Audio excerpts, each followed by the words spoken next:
ตื่นเต้นแห้งบ่นี่ฮะหายอยู่ฮะให้แห้งบ่นี่ฮะให้บ่นี่ฮะปอให้อยู่ให้อีหลีบ่นี่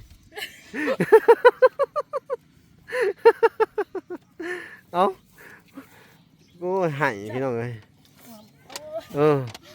สู้ๆบ่ต้องให้ดอกเด้อดีใจนำเด้อความรู้สึกของเฮาดีใจแห้งบ่นี่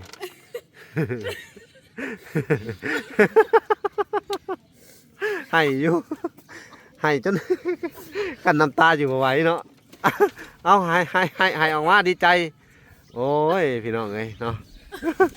เสร็จใส่ยังกันนะฮะเสร็จใส่ผมขาดเลยพี่น้องเอ้ย เอาดีใจน้ำบ่ต้องให้ละวันนี้ให้อยู่พี่น้องเอ้ยซึ่งแห้ง เอาสู้ๆเด้อได้ดินแหละแม่นแหละโอ้ยเพื่อสิได้แม่นของง่ายเนาะพี่น้องเอ้ยได้ดินไปทีเหี่ยมห้อยแล้วเนาะพอยังก็บ่ได้นี่เก็บไว้ดีๆเด้อเก็บไว้เจ้าได้ซะจนจังให้พุ่นแล้วน่ะก็เนาะจนน้ำตากำหน่วยน้ำแม่พี่น้องเอ้ยดีใจน้ำเพิ่นแห้งอะลีค่ะ ทุกเจ้าก็อันน่ะดีใจกันเนาะสุดยอดเลยเนาะตั้งใจเด้อบัดนี้เด้อสู้พี่น้องเอ้ยสิได้เฮือนและต่อไปเนาะมีบุญวาสนาพี่น้องเอ้ยเนาะตอนนี้ชีวิตเพิ่นกำลังเริ่มดีขึ้นละพี่น้องเอ้ยบาดนี้เนาะทั้งเวลากะขอแสดงความดีใจนำแหละทั้งเวลามิด มิดมิดมิดก็ให้อยู่กับผัวโดยมันมาได้ป่านนี้โดยอยู่กับผัวบ่ได้ปานนี่เนาะแม่นเข้าใจอยู่อันนี้ก็จนคอยจนดีใจมีคนก็สงสารคอยก็ทุกข์ยากโดยอยู่กับพ่อมาได้ป่านนี้โดยอันนี้คอยก็จนดีใจหลายๆมีคนก็ช่วยเหลือคอยก็จนดีใจหลายๆโดยคอยจนดีใจคอยจน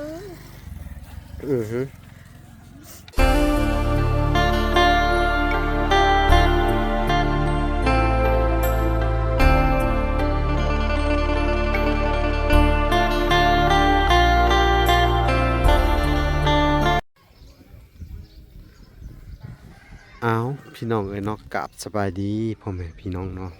เบิดสู่คู่สู่คนเบิดสู่มองสู่บอนพี่น้องเอ้ยเนาะ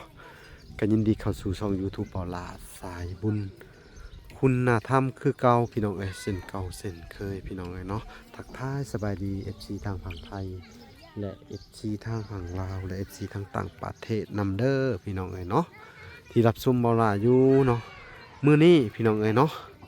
ทางเปาลาแล้วก็ทางบ่พรพี่น้องเอ้ยเนาะกาสิมาซื้อดินเนาะในจุดที่2พี่น้องเอ้ยเนาะคือว่าจุดนี้เนาะ15 คูณ 20พี่น้องใช้เพิ่นวัดใหม่เลยเนาะให้เพิ่นวัดแล้วก็ปักหลักไว้เนาะก็ถือว่าทางวลาก็ได้ไปสอบถามพูดคุยกับผู้ใหญ่แล้วพี่น้องเอ้ยเพิ่นว่าเพิ่นมักตอนนี้เนาะตอนนั้นก็บ่เป็นหยังเพิ่นว่าตอนนั้นมันก็อาจสิมีคุ้มมีต้นไม้ใหญ่มีโพนหยังแน่พี่น้องเอ้ยเกะกะบอนเฮ็ดเทือนเนาะแล้วก็เพิ่นว่าเลือกจุดนี้15 คูณ 20ก็โอเคเพิ่นว่าลูกเพิ่นว่าเนาะทางเวลาก็สิได้ให้เพิ่นวัดแทกเลยเนาะพี่น้องเนาะพี่น้องให้ทางในบ้านเพิ่นแทกให้เลยเนาะ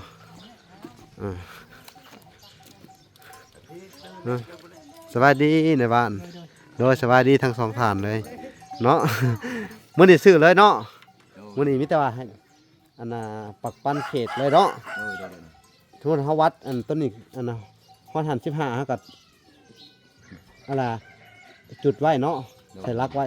เอาเทียมขุดเป็นจุดไว้สีแจเลยเนาะเอาตามนั้นแหละเนาะไปลงมือเฮ็ดเลยพี่น้องเอ้ยมันก็ว่าทางในบ้านกันยากแน่มื้อนี้เห็นบ่ รวมชาวบ้านเนาะพากันไปเฮ็ดครัวพี่น้องเอ้ยเดี๋ยวครัวน่ะก็โอ้ยลำบากอะไรเนาะลำบากที่สุดเฮ็ดคูปีเลยเห็นบ่หน้าพ้นนี่ถ้าเพิ่นบ่เฮ็ดนี่มานี่บ่ได้พี่น้องน้ามันหลายน้ำห้วยเนาะเดี๋ยวข้าเมื่อก็สิแวะเบิ่งซุเพิ่นถ่ายซุเพิ่นเฮ็ดครัวพี่น้องเอ้ยนี่จุดแรก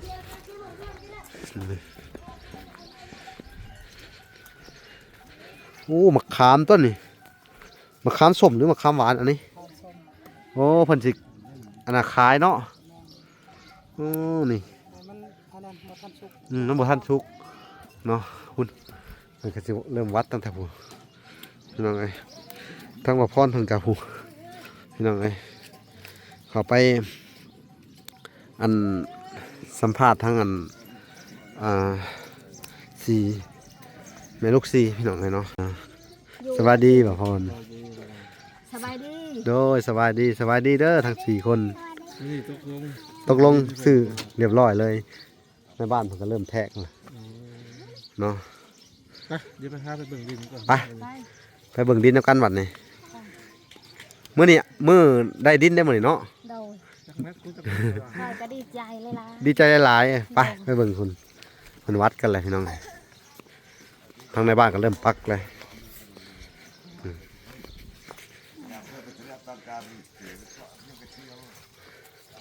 เป็นแบ่งให้เขาได้บ่ล่ะ 15คูณ20 9 เมตรเลย9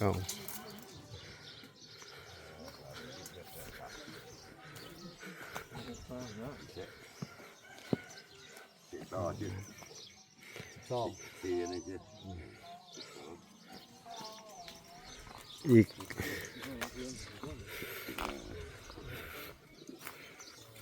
15พอดีเนาะอยู่หันจุดนั่นน่ะ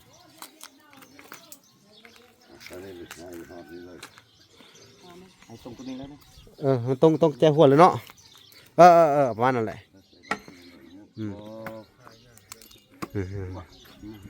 เวลาเจาะน้ำเจาะใกล้กันเลยก็ได้เนาะใส่น้ำกันพี่น้องไงพอของในบ้านคือก็มีอยู่พี่น้องไงว่ายอมแผ่นดินไหวดินสิลบลงนะบ่คืออยู่บ่คืออันเมืองไทยธานีก็ลบเลยคือ100 15 เมตร 15ความยาว20อ่ะคนแต่ความหนากว้างของมัน15วัดไปนี่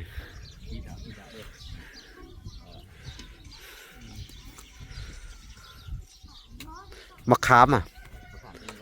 มะขามตัวนั้นแหละ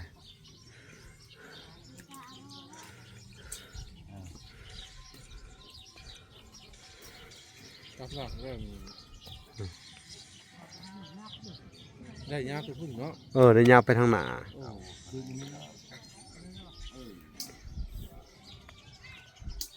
อันนี้น่าจะเป็นเพื่อนเก่าเนาะเป็นของบ่ทองเนาะ เพื่อนเก่าในบ้านน่ะเด้ พิจารณา นั่นซื้อดินเก่าเพิ่นหรือเฮือนเก่าเพิ่นเฮ็ดเฮือนหลังแล้วแล้วขึ้นไปอยู่หั่นเสาไม้หยังเนาะสิขอเสาเพิ่นเลยนี่เฮ็ดขนาดบ่ได้บ่ว่าเสาไม้จิกนี่แก่นได้พี่น้องเอ้ยนี่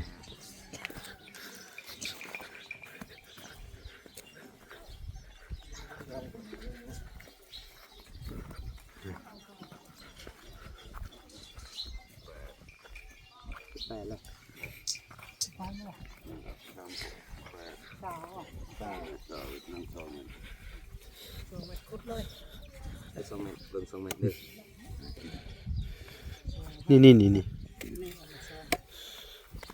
ถึงนั้น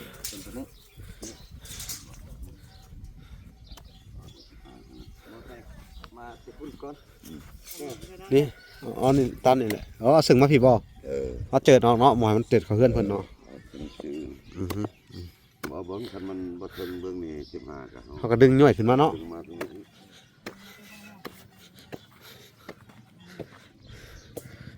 ไปเติมนั่นก็ได้กะไปเริ่มแต่หุ่นมาก่อนก็ได้เริ่มแต่ทางยาวพุ่นเขาสิฮู้จุดมันเด้นี่พี่น้องเอ้ยเพิ่นก็1ยังก็บ่ฮู้เลยพี่น้อง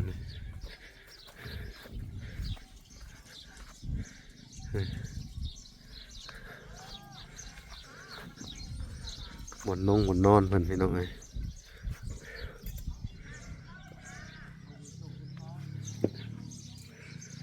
มีกังแขนไว้อยู่พี่น้องเสื้อใหม่เพิ่นเนาะ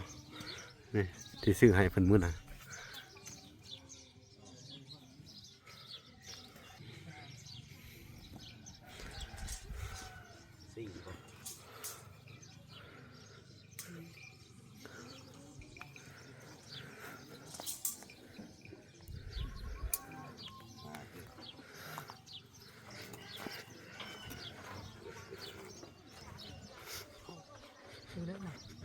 2 เมตรเนาะ สอง ขอบเลยคุณปะปะเลยบ่ติดเลยสองเลยสนุก เป็นฉากแล้วก็เอาแทรกฉากไปอีก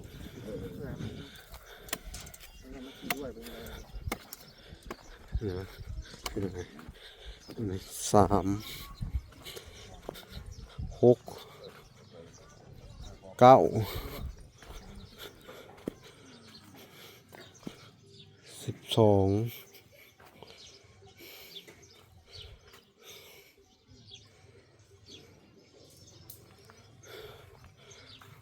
ไหลผิดพี่หน่อย1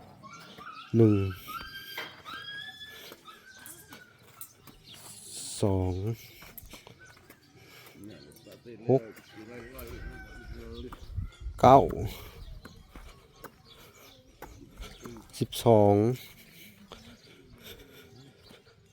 12 แล้วก็15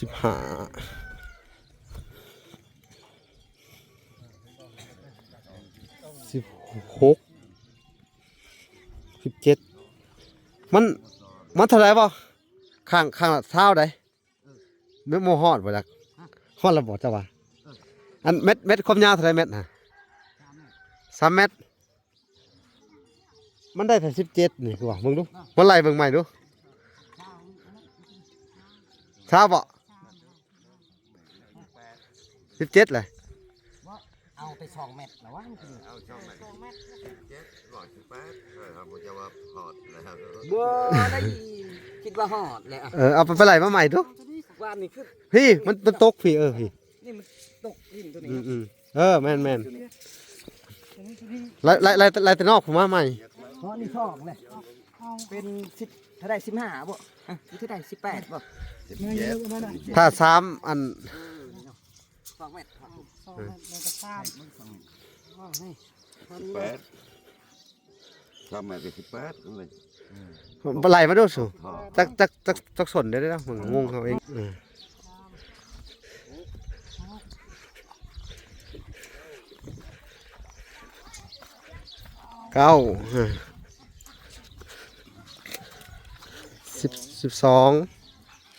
12ตอนนี้15ทึก15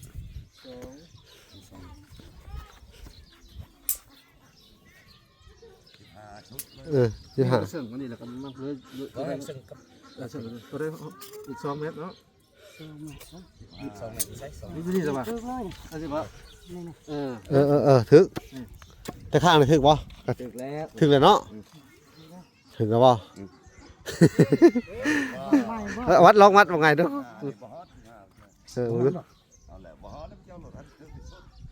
ลองวัดใหม่ดู นั่นได้ วัดแม่ของแม่ละ3 เมตร 35 ไปวัดที่พุ่นครับ พี่น้องเลยนำกันเด้อนำใหม่อีกพี่น้องเลยเบิ่งเดี๋ยวสิไล่ให้เด้อเบิ่งแม่นเอาอันนี้3 เมตรเอา3 6 9 12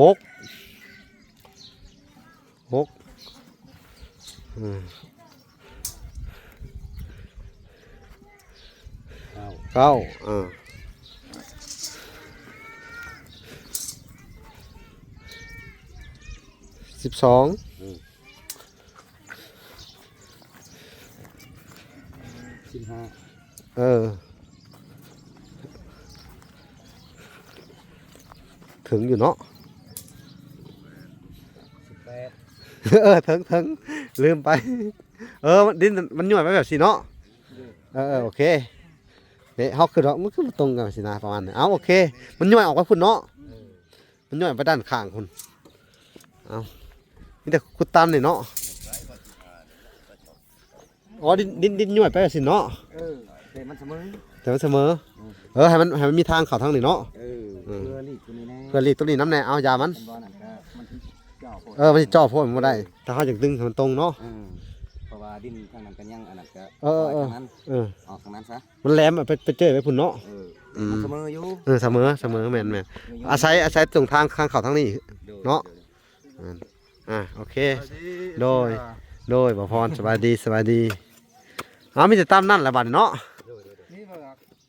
ปักหมุดให้เพิ่นพี่น้องเอ้ยใช่ปักหลักแดนมันก็สิประมาณนี้แหละพี่น้องเอ้ยถ้าเฮ็ดอันน่ะ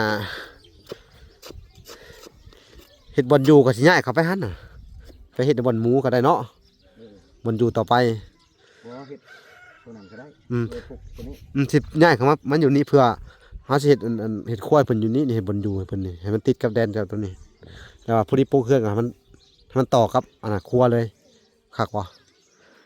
เฮ็ดเป็นเฮือนครัวตัวนี้ถ้าเวลาบ่อนอยู่ชั่วคราวเพิ่นสมมุตินะเอาเลยฮะจังวางแผนกันใหม่เนาะพี่น้องเอ้ยเพิ่นก็สิปักหลักแดนพี่น้องไอ้บ้านนี่หลังจากได้ดินแล้ว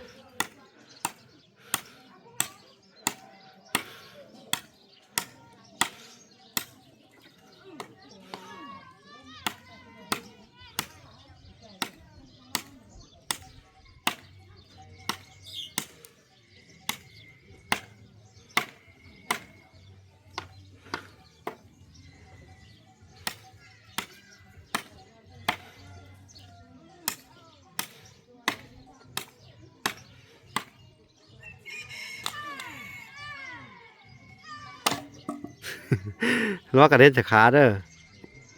อถมบัดนี่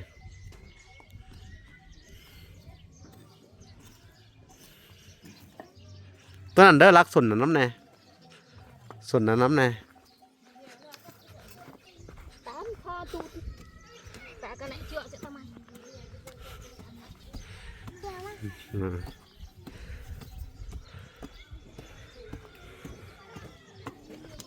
ประมาณนี้แหละเนาะเนี่ยส่วนนั้นเด้อส่วนน่ะสุดน่ะ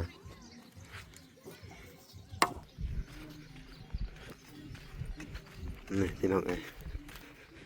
ก็สิเป็นประมาณนี้แหละพี่น้องเอ้ยไปพุ่นเนาะ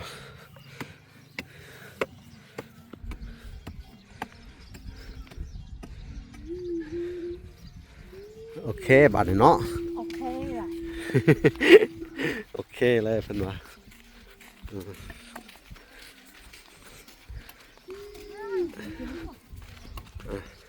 ฮะเด้รัก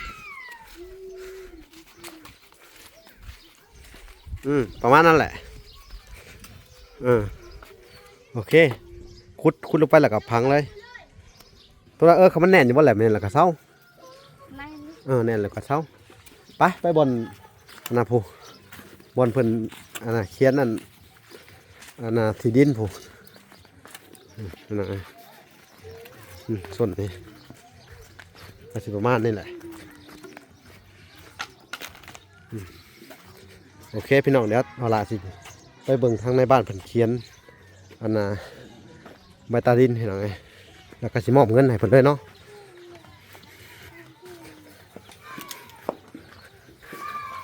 นี่จะกินเรื่องติดตัวนี้บ่เข้าใจเรื่องตัวนี้ ฮะ ใส่คำถามมันนี่นะ เอาโอเคเดี๋ยวสิตอบให้ ซึ่งมีจุดประสงค์ซื้อดินเพื่อปลูกเอื้อนจะมีทานยังเพิ่นว่าได้จ่ายเงินแล้วบ่นี้มีทานใส่ไฟใส่เกียร์ ก็จะให้เพิ่นแปะโป้เซ็นชื่อพี่น้องเอ้ยเอาแปะโป้มือเออไปอันนี้ เขียนก่อนก็ได้ เปิดเตี้ยไปอ่ะเปิดแล้ว อันนี้จะให้เพิ่นเก็บไว้อย่างดีเนาะเอาแปะโป้เอา สมิธเกิน ได้แล้วบาดนี้ มาเขียน โอเคพี่น้องทางบอกจะให้บ่พรเซ็นยืนยันนำแน่จังหน่อย เขียนไว้ แล้วก็ทางวาระก็สิเซ็นต่อพี่น้องเอ้ยเนาะพี่น้องเอ้ยทางวาระก็อาจจะลายเซ็นพยานนี่เนาะก็จะเขียนเป็นพยานเนาะพี่น้องเอ้ยนี่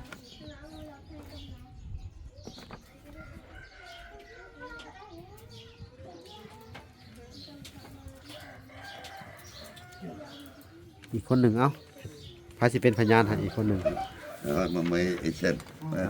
เขาตะวันดังกาจับ บ่พรก็บ่อยู่พี่น้องเอ้ยเป็นเมื่อก่อน เอาในบ้านก็ได้พยานในบ้านอีกคนหนึ่ง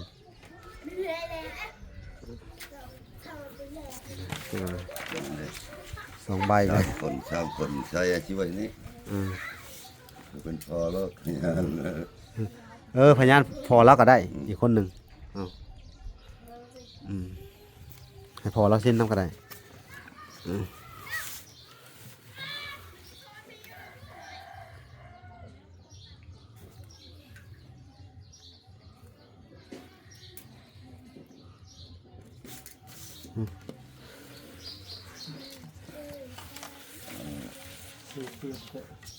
เงินมันน่าเราแต่ไม่ก็ตรัง แล้วเขียนบ่เป็นบ่ เป็ดเราเฮงเลยไม่ได้จับเลย เป็น นะครับเป็นแพทย์บ้านในสมัย ภาษาอังกฤษภาษาฝรั่งตะกี้เพิ่นอ่านได้เฮายังบ่เป็น โอ้แสดงว่าเก่งเติบได้ เป็นแพทย์ตะกี้โอ้ยเก่งสุด แพทย์พลังพุ่นนะ เออ บ่ได้ชักแล้วบ่ซุมื้อ พอเป็นเสาแล้ว สมัย เนาะ ปล่อยใหม่ๆแล้วเขาเก่งนะแพทย์สมัยนั้นเก่ง จนลืมเนาะเราก็ได้ยาปัญญาทันสมัยเดี๋ยวนี้มันออกมันต่าง บ่ต่างกะเฮาก็ไปเฮ็ดฮู้ใหม่ๆเรื่อย แต่ว่าเขานำใส่ ก็มีแต่ว่าอัน ยังไรเช่นในบ้านนี่หน่อยยัง เจ้าเซ็นโรเดอร์แม่นเจ้าของดินเอง10%บ่แม่นซื้อ ไม่ได้ถือกาถือทำเช่น บ่นะบ่มีอะไรซื้อกันยัง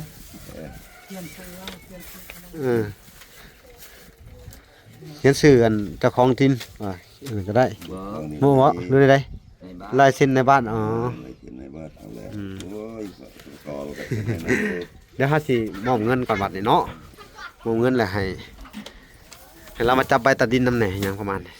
เนาะอ้าวบาทนี่ก็สิได้จ่ายค่าดินพี่น้องเอ้ยเนาะทั้งเบิด12ล้านเนาะนี่พี่น้องเอ้ยอันนี้ก็เป็นเงินเม็ดทอนแก้วพี่น้อง500เหรียญพี่น้องเอ้ยมันก็ถึงอยู่อัน10ล้านพี่น้องเอ้ยกับ500,000พี่น้องเอ้ยหักค่าธรรมเนียมนำแน่เนาะแล้วก็สิได้เพิ่มเป็นเงินของทางแม่ตู้นงพี่น้องเอ้ยใส่2ล้านเนาะ2ล้านหรือว่าล้านปัวแล้วก็สิจ่ายเป็นนั่นค่าธรรมเนียมเท่าไหร่นะในบ้าน ล้านห้า ล้านห้า โดย โถแพงเนาะ เอาตามนี่เลยแมันบ่ไผซื้อไผขายกันราคานี่เลยเนาะโอ้โอเคพี่น้องเอ้ยสิให้ค่าธรรมเนียมเพิ่นนำแน่พี่น้องเอ้ยก็พอดีในจำนวนดินนี่มันสิถูกอยู่อันน่ะ3ล้านห้าเนาะเนาะ 13 ล้านขอโทษนะพี่น้องกับพอดี13ล้านเนาะ500,000พี่น้องเอ้ยในจำนวนเงินที่ดินแต่ว่าจ่ายดินแท้ๆมี12ล้านแล้วก็จ่ายค่าธรรมเนียมบ้านธรรมเนียมใบตาดินเนาะ1,500,000กีบพี่น้องเอ้ยเนาะเอาเดี๋ยวเฮาสิจ่ายค่าดินก่อนเนาะพี่น้องเอ้ยเอาพี่น้องเอ้ยสิจ่ายค่าดินก่อนพี่น้อง12ล้านกีบให้เจ้านับเอาเด้อเอาเลยนับก่อนตัวนะนับเบิ่งเด้อ12ล้านเบิ่งเอามาดูกระดาษตัวนี้นะบ่นี่เงิน คนรวยมาให้คนรวยเจ้าเบี้ยให้แล้วก็เราเจ้าแต่ไกคือขับรถบอกวูมัดละติบอกรถแต่ไกทวงประหยัดปะจนตะปรางทวงไปแล้ว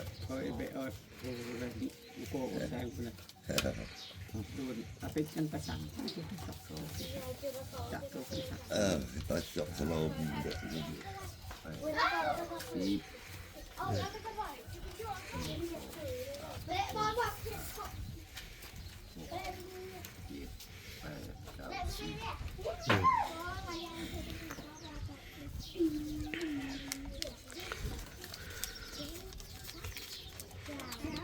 12 โมงครั้ง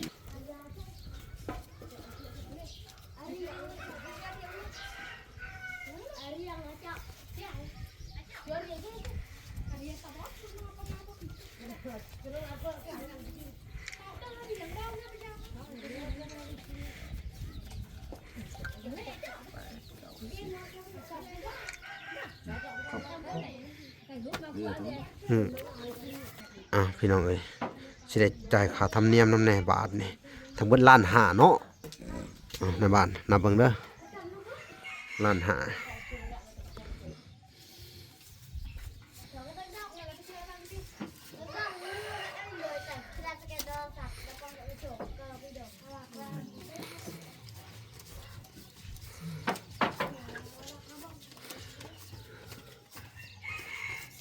โอเคเนาะบาทนี่สิได้ห้องข้างงั้นเจ้าของดินมาหับดินบาทนี่พี่น้องเอ้ยเนาะ เดี๋ยวคนไหน หุ่นพี่น้องเพิ่นเฮ็ดกินอยู่ คนไหน มาหับเอาดินเด้อ เวลาอิดอันไหน บาทนี่พี่น้องเอ้ยเนาะ โดย ทางอันสาวลีหรือว่าแม่ลูกสี่เนาะ โดย ก็ได้ที่ดินเป็นของเจ้าของแล้วเนาะ โดย เป็นจังได้ความรู้สึกเจ้าบาทนี่ คอยก็ดีใจ โดย ดีใจหลายๆแม่ตูช่วยเหลือคอย แม่ตู้นง แม่ตูนง คำบุญเฮือง ทานมันเฮือง คำบุญเฮือง ทานมันเฮือง อ่า คำมันเฮือง โดยแล้วก็แม่ทอนแก้ว แม่ทานแก้ว เด้อ ช่วยเหลือคอยทุก โดย อย่าง และก็แม่ตู้ USA แม่ตูยึดเอ เนาะเพิ่นก็3คนพี่น้องเอ้ยที่สวยเนาะแต่ว่าตอนนี้ก็ใส่เงินของทางอันแม่ตู้นงคำบุญเฮืองแล้วก็ใส่เงินของแม่ทอนแก้วเด้อ เรา ชื่อเนาะ เรา แล้วก็ส่วนของอันเงินที่เหลือเนาะ เรา ทางเวลาก็สิได้นำไปอันนั้นเด้อไปเฮ็ดกระต๊อบให้เจ้าตื่มเนาะแล้วก็สิได้ไปซื้ออันผ้าแถบเนาะแล้วก็ซื้อไม้คำมันบ่พอเนาะทางเวลาก็ซื้อไปแล้วเมื่อวานนี่เนาะ เรา แล้วก็สิซื้อสังกะสีเด้อ เรา ซื้อตะปูเนาะ เรา แล้วก็สิจ้างต่างวานสร้างนี่แหละเด้อสร้างกับเฮาก็คือทางในบ้านนี่แหละเด้อต่อเติมให้เพิ่นนี่เด้อเนาะทั้งนั่นแหละวอนช่วยเพิ่นแน่เนาะเขาว่าซั่นแหละเนาะก็มีแต่ว่าเอามามื้อใดสุดจะสิเฮ็ดก็บอกข่อยเด้อหรือว่ามื้ออื่นเนาะอื่นเฮ็ดแต่เช้าเนาะสิได้เข้ามาแต่เช้านำแน่เนาะพี่น้องเอ้ยเอาเป็นจังไดบัดในความรู้สึก เราก็ดีใจ ดีใจหลายบ่ ดีใจหลาย เคยได้ดินแบบสิมาก่อนบ่ บ่เคยได้ ครั้งแรกเนาะ เรา ครั้งแรกในชีวิตเฮานี่บ่ เรา อืมแล้วบัดนี้สิเฮ็ดจังได๋ได้ดินไปแหละสิขอบุญขอบคุณเพิ่นจังได๋ล่ะบัดนี้เพิ่นเบิ่งเจ้าอยู่เด้อมีอันทั้ง3ฐานเพิ่นได้เบิ่งเจ้าเนาะ เรา มีทั้งอันแม่ตู้นงคำบุญเทืองแล้วก็พอตู้จันคำบุญเทืองเด้อแล้วก็แม่ทอนแก้วเด้อ เรา โดยเอ้า ขอบใจเพื่อน แล้วก็แม่ตู้ USA นำเด้อ เรา เอาขอบใจเพิ่นดู ขอบใจเด้อแม่ตูพาตูช่วยเหลือคอยก็ทุกข์ยากนี่ โดยแล้วก็แม่ทอนแก้วนํ แม่ทานแก้ว เนาะแม่ตู้ USA แม่ตูเยเอ เนาะ ช่วยเหลือคอยก็ทุกข์ยาก โดย อ่อนให้ขอให้บางมี ยืนไปเจาะเมือง ความเจ็บอย่าให้ได้ ความไข้อย่าให้มีเด้อแม่ตูแม่แก้ว โดยแล้วแม่ตู้ USA แม่ตูเยเอ เพิ่นก็สมทบ พร้อมกันก็นี่แหละคอยสิ แจมเขา เขาคอยนั่นน่ะ เบาลดความรู้สึกของเจ้าฮะ พร้อมกันคอยสิอวยพรออนเจ้า ก่อนหาเจ้า อวยพรนนแม่ตูพาตูแม่แก้ว ทองแก้ว แม่ทอนแก้ว แก้ว โดยแม่ตู้ USA ไอ้ตัว USA ขอให้มีอายุมันคนยืนเจ็บจะได้ใครจะมีแล้ว เอา เจ็บอย่าให้ได้ความใครอย่าให้มี ใช่ในบ้านสอนเถอะดอกเอา โศกให้มานเด้อแม่ตูให้ลำให้รวย ช่วยเหลือคอยกระทุกข์ยากแม่สะดีเด้อแม่ตูพาตู โดย สาธุความเจ็บอย่าให้ได้ความใครอย่าให้มีอ้อนแม่ตูพาตู ใครไม่ตู้ แล้วก็แม่ทอนแก้ว แม่ทันแก้วให้ลำให้รวย สา ช่วยเหลื ธุ อคอยกระทุกข์ยากนี้คอยจนสิเฮ็ดโนได้ก็บ่มีดิน จนแม่ตู่พาตู้แม่แก้วช่วยเหลือที่ให้ได้ โดย แต่กี้คอยบ่เคยได้ดิน โดย หากานี้คอยได้ดิน โดยเฮ็ดหยังน่ะเอาโอเคบาดนี่เนาะเบิดแล้วบ่บัดนี่เป็นหยังติดปากฮะ ดีใจ ตื่นเต้นนะ โดย ตื่นเต้นดีใจหลายเนาะ น้ำตาไหล เอา ช่วยเหลือ วันนี้เดี๋ยวอันสิไปเฮือนเจ้าพุ่นเลยเนาะไปเอาไปสัมภาษณ์ลูกๆน้ำแน่พี่น้องเอ้ยสิมีความรู้สึกก็ได้ เก็บไว้เด้อ เก็บไว้เด้อตัวนี้เด้ออย่าให้เสียหายเด้อเป็นของสื่อของเจ้าเลยได้เป็นดินของเจ้าเลยมันเอาวันนี้พี่น้องเอ้ยไปเฮือนเพิ่นหน่อยหนึงพี่น้องเอ้ยพี่น้องเอ้ยสบายดี มาแต่ไสบัดนี่ หาติดไปหาเครียด โอ้ได้บ่เขียดจ้ะ ได้อยู่ละมาแล้ว โอ้บ่หลายได้กบพร้อมพี่น้องเอ้ย โดย นี่ได้โจ๊ะพุ่นว่าได้เขียดไปขุดได้ใช้นี่คือได้กบนี่บ่ ห้วย ผู้จักหากินเนาะเอาบัดนี้ดีใจนำเด้อ โดย ที่ได้ดินแล้วเด้อไปจังไดดีใจอยู่บ่บัดนี้เจ้า ดีใจ ดีใจหลายเนาะเจ้าได้สา ดีใจลาย เจ้าได้ ดีใจเลยลาย เจ้าได้สา ดีใจเลยลาย เอาดีใจแหละกะอันตั้งใจสู่ต่อไปเด้อบัดนี้เด้อ โดย อันนี้ก็คือนี่ใบตะดินเด้อนี่ใบตะดินคือผู้ใหญ่อันน่ะคือทั้งแม่ทอนแก้วเด้อ โดย เพิ่นก็สมทบเข้ามาอัน500เด้อ$500เนาะและกระทั่งอันแม่ตู้นงเนาะคำบุญเทืองกับพ่อตู้จันคำบุญเทืองเด้อเพิ่นก็สมทบเข้ามา500คือกันเนาะและกระทั่งแม่ตู้ USA เพิ่นก็สมทบเข้ามา500เนาะและทางวลาก็สิคอยอันใช้จ่ายนั่นนี่เนาะเด้อ โดย คอยใช้จ่ายหลังจากที่ว่านะกะรอบหน้าก็จะมาแจ้งข่าวดีอีกเงินในจำนวนนี่เด้อ โดย แต่ว่ามื้ออื่นนี่ทางเวลาก็สิได้อันมาติดตามเบิ่งการเฮ็ดกับกระต๊อบสุเจ้าต่อเนาะส่วนเงินของแม่ตู้นงเนาะแล้วก็สิได้ใช้จ่ายเป็นซื้อสังกะสีแล้วก็จ้างบ้านนั่นทั้งอันในบ้านเนาะซอยอันน่ะเฮ็ดกระต๊อบให้เนาะเอ้าดีมกดีใจนำเด้อบัดนี้เด้อตั้งใจต่อไปบัดนี้ โดย บ่ต้องโศกต้องเศร้าดอกนะยิ้ม หัวโลด ตื่นเต้นแห้งบ่นี่ฮะ หายอยู่ ฮะให้แห้งบ่นี่ฮะให้บ่นี่ฮะปอให้อยู่ ให้อีหลีบ่นี่ เอ้าโอ้ยให้พี่น้องเอ้ยสู้ๆบ่ต้องให้ดอกเด้อดีใจนำเด้อความรู้สึกของเฮาดีใจแห้งบ่นี่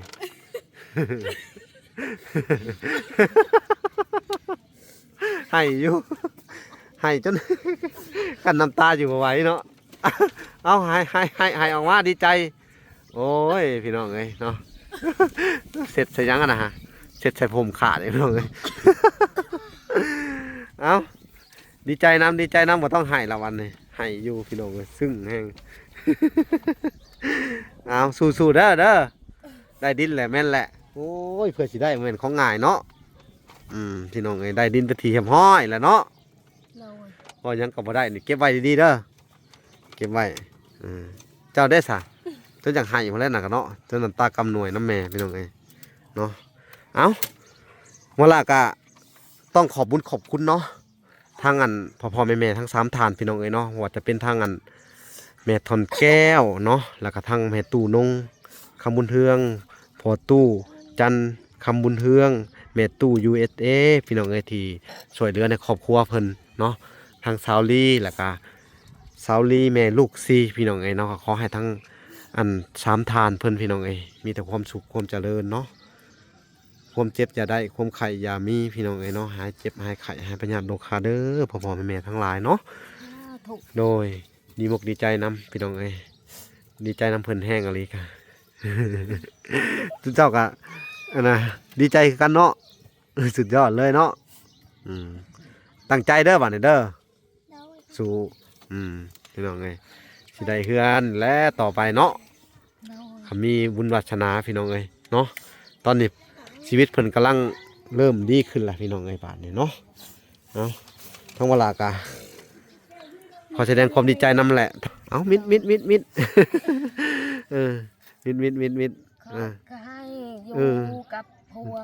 โดย มันมาได้ป่านนี้ โดย อ้า อยู่กับผัวบ่ได้ปานนี่เนาะ โดย แม่นเข้าใจอยู่ อันนี้ก็จนคอยจนดีใจ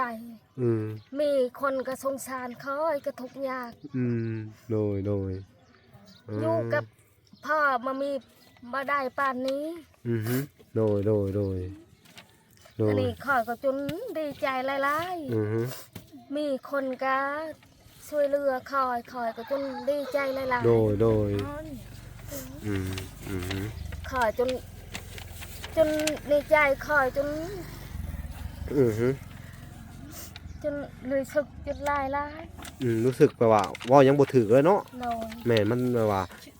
มันปลื้มอกปลื้มใจเนาะ โดย บ่คิดบ่คาดบ่ฝันว่าสิมีผู้ใหญ่ใจดีว่าสิเนาะสิมีพ่อตู้แม่ตู้เนาะสิมีทั้งแม่ทนแก้วมาซอยแบบซี่เนาะ โดย นั่นแหละเขาก็ดีใจนํเจ้าเด้อ ดีใจหลาย เอาสู้ต่อไปเด้อ ๆโดย เอา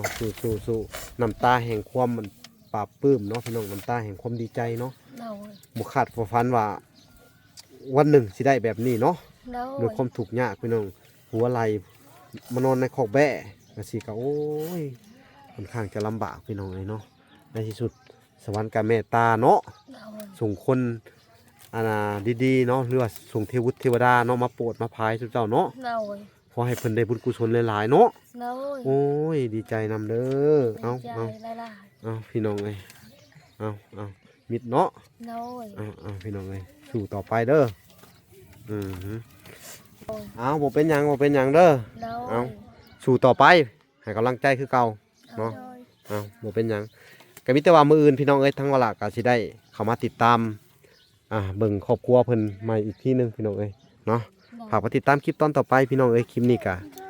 ขอกล่าวคำว่าสบายดีเด้อ สบายดี และสวัสดีพี่น้องเอ้ยพอกันใหม่บ๊ายบาย บ๊ายบาย อืม